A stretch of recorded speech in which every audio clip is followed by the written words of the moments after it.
All right, good afternoon.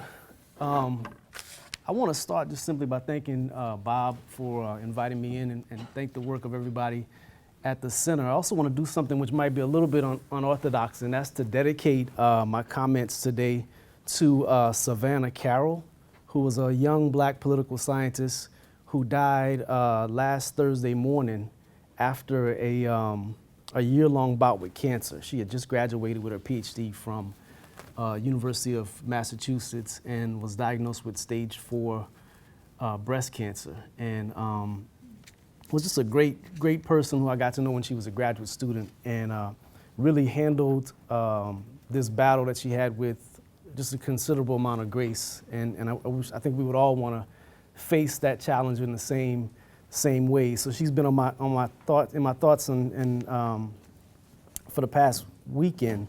And so I just wanted to acknowledge her briefly. The first thing I'll say is that this has to be the most exciting election cycle that I've experienced, certainly as an adult, right? I can remember the Jesse Jackson campaigns in part, but I think this is really different in so many ways.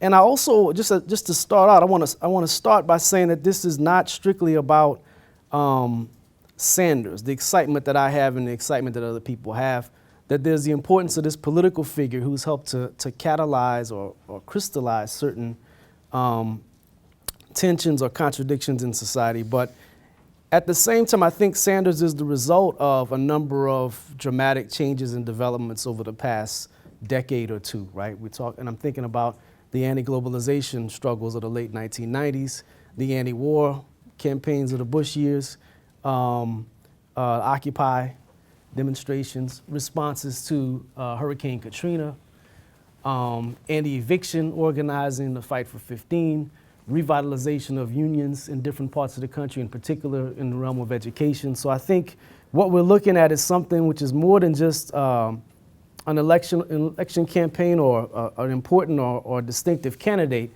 but really the cresting of various social movements and tendencies within society around this particular campaign.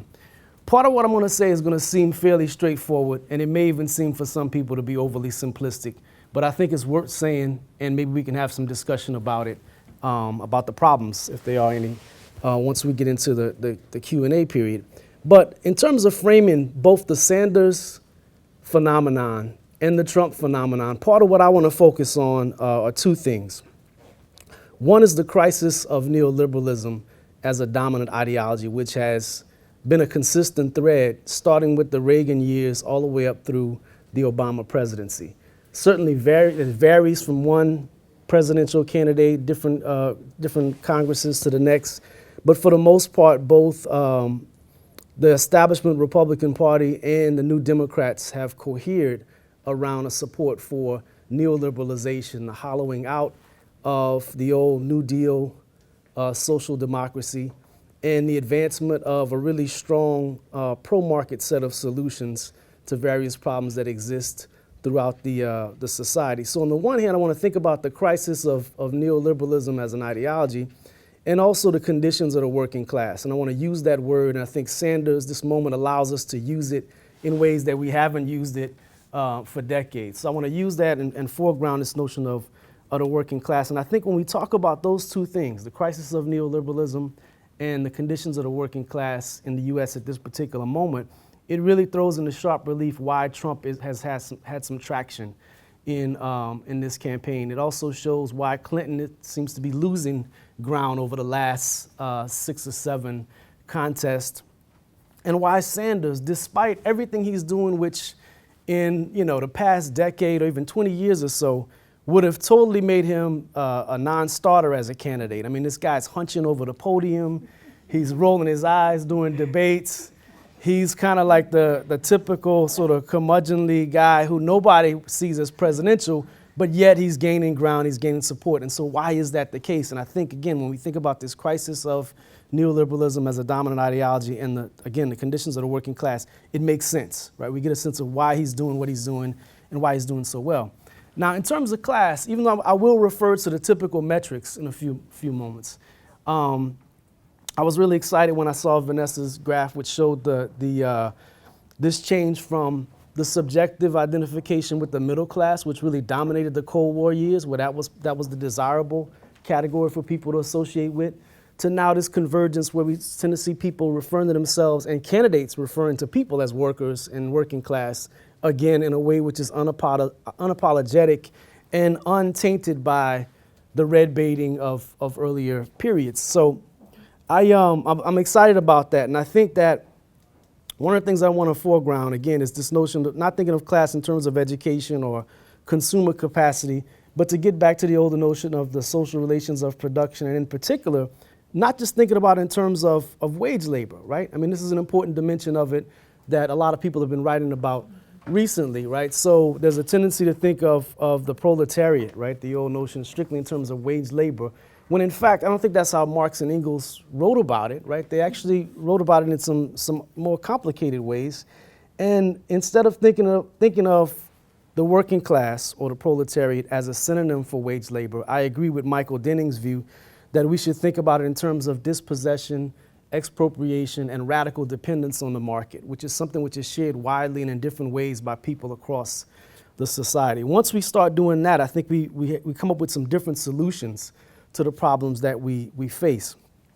So discussions of class and capitalism have emerged in this election in ways that they haven't in previous moments, but not without problems. And I want to try to tackle some of the popular myths that have circulated widely over the past few months. In particular, I want to attack this notion of the white poor, the white worker that's been kicked around in so many circles. It seems like every time I give a talk, this becomes a main bone of contention in the audience, right? At the same time, I want to take up this notion of the black vote, which has been equally sloppy and unhelpful in the way that most folks talk about it. So I want to sketch out how these different campaigns reflect these deeper contradictions within capitalist society, and the various challenges and battle lines, as well as potential for working class-led popular democratic left politics suited to our times.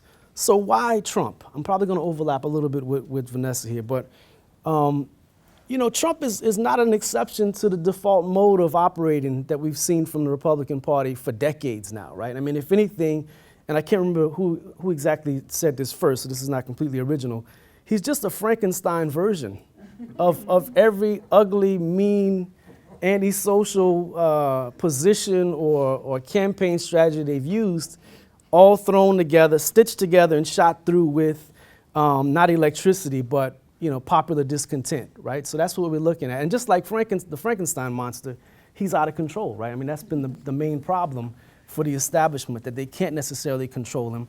I think Charlie Post pointed out recently in a piece that he also doesn't really represent a particular block of capital, right? He's not connected in the same ways to standing organizations which might demand more in the way of accountability. To understand the Trump phenomenon, I want to return to a terrible book. Don't read it. This is not an endorsement of it. But there's a shard of truth in it that I want to return to, right? It's a book by Ross Douthat and Reihan Salam, two Republican Party insiders who wrote a book after the 2006 midterm elections, right? And the book was called The Grand New Party. Totally not an endorsement, right? So don't run out and buy it. But basically what they said was that the Republican Party needed to secure a working class base, that it needed to go from not the party of Wall Street, it needed to become the party of Walmart, was their argument. There are a lot of nifty little things that they say here and there. But their solution for it is lame, right? Their solution was basically that the party should rely on various ways of incentivizing the patriarchal, heteronormative nuclear family, right? Incentivize marriage. A lot of the things we've heard before, but they had like this entire agenda built around that as a way of addressing the hardships that people are facing. And so that's the what they're saying in a nutshell. But the part of the argument that I find intriguing is where they talk about the unfinished realignment. And maybe this goes back to this question of the disintegration or disarray of the Republican Party. They argue that over the past few decades, neither party has been able to consolidate a popular base beyond one or two presidential elections. And what you see essentially is working class voters migrating back and forth between the two parties, right? Reagan Democrats, those who crossed the aisle to support Obama, I guess. So what they basically argue in the midst of those 2006 midterm defeats is that the Republican Party is fighting a losing battle demographically, culturally, and even in terms of national contests. They don't really see them as having much success going forward, right? That they'll have much more difficult time as the nation becomes more diverse, as it begins to look more like Los Angeles and Chicago and New York City. They will not be able to win national contests because, not just generationally, but culturally, right? We're veering towards a society where people are much more tolerant, much more accepting, particularly within the metropolitan centers, with some exceptions. So part of what they're fearful of, and I think this is the jumping off point and where we can connect it back to Trump, they're fearful that, unless the party does that, it responds to people's real needs, responds to their actual material hardships, that it will become a party of extinction, right? It won't last. And that seems to be the case in some point, which might not be a bad thing. But when we think about Trump, one way to think about him, I know I've given the Frankenstein notion as a way of thinking about him, but I also think that he's really just Pat Buchanan all over again, except with money and with a brand name, right? The things that Pat didn't have, luckily. But I think, part of what he's speaking to and why people are attracted to him is that he's providing them with a set of solutions, building walls, excluding immigrants, engaging in some sort of protectionist policies, which are all wrong-headed, but they seem to be solutions which stand outside of either the establishment of the Republican Party or the Democratic Leadership Council, right? That if anything, many of the people who are flocking towards Trump see those entities as responsible for a lot of the problems that they're facing, the jobless recovery that exists in so many places, as well as the violence of globalization, right, that people are feeling throughout the Rust Belt. Now, in all of this, I think that the Sanders strategy, right, of organizing around a progressive set of policies to address people's, felt needs is the way to go, and I'll just be clear about that. And I think it's necessary if we're going to kill this Archie Bunker notion of the white working class, which still circulates, unfortunately, in society. So I've heard this repeated ad nauseum on social media, in dinner party conversations all over the place, which is that why is it these dumb white workers continue to support people like Trump? Why do they vote against their own interests, right? You hear this stuff. I'm sure you all have heard it. You're all looking at me like you've heard it, right? I was at a conference a few weeks ago at the University of Wisconsin-Madison on race, property, and debt. And this came up, in a clear form. People repeated it, right? The people who are voting for Trump are just white workers. They're uneducated. They're dumb. They're voting against their interests, so forth. And what dawned on me is that this always comes up. It's always voiced as a third-person narrative. It's never offered up when there's actual white working-class people in the room, right? And usually it happens in a room like this, where there's air conditioning and electricity and people are, fairly comfortable. And so that bothered me. But I think it's necessary to take it on, right? I was in a session with one of my students, and he started mouthing off this notion, right, that the Trump phenomenon is really rooted in white working-class resentment. And then I had to come back with some facts, right? And luckily I saw a piece that had some good numbers. So when we think about what people usually associate, or the polling metrics used to discuss the white working class, usually we're talking about all non-Latino whites without a college education, right? When we look at Trump's base, they constitute about 55% of his base, right, that group of folks. But they make up 70% of the general population. And at the same time, you lost me. Right. The beginning of the sentence and the end, the two.